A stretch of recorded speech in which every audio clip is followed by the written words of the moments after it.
Hey everybody, Dr. Bryton here for 2-Tip Tuesday, and today we're going to talk about P. gingivalis again, because it once again strikes again.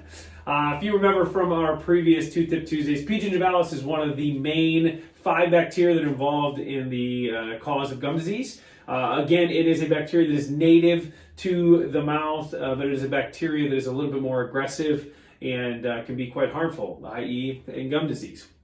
But recently, the University of Louisville, their dental school, actually released some information about how P. gingivalis can actually interfere with or kind of cause the inhibition of a particular protein produced in the mouth.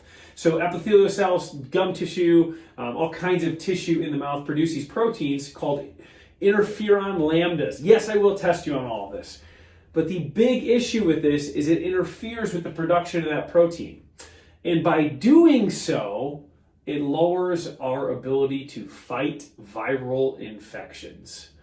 So that particular protein that I'm going to test you on is actually used by our bodies to help fight off viruses. And when P. gingivalis is present and is preventing that protein from being made, we now have a reduction in our ability to fight viruses. That goes for things like COVID, that's a virus.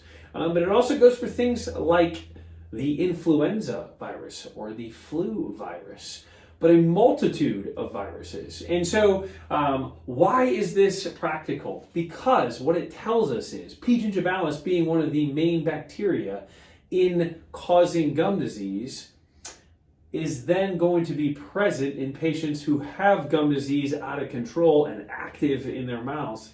And thus we know that those patients who have gum disease that's uncontrolled are going to be more likely to see the onset of viruses. And quite frankly, that is something that we have seen with COVID. We've seen that patients that have gum disease that goes untreated are almost 9 times as likely to die from COVID if they contract COVID. So ultimately, this research by Louisville is important because it only kind of affirms and establishes what we sort of knew, but with more information behind it. So my tip for you, for those of you out there that have gum disease, been diagnosed with gum disease and are treating it, and it is no longer active because you're keeping it under control, awesome. Keep that up. For those of you that have been told, hey, you've got gum disease, you need to treat it, I would highly encourage it.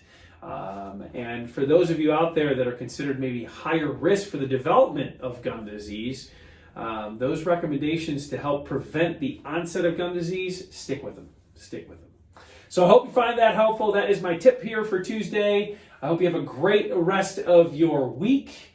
And thank you so much for tuning in. Take care.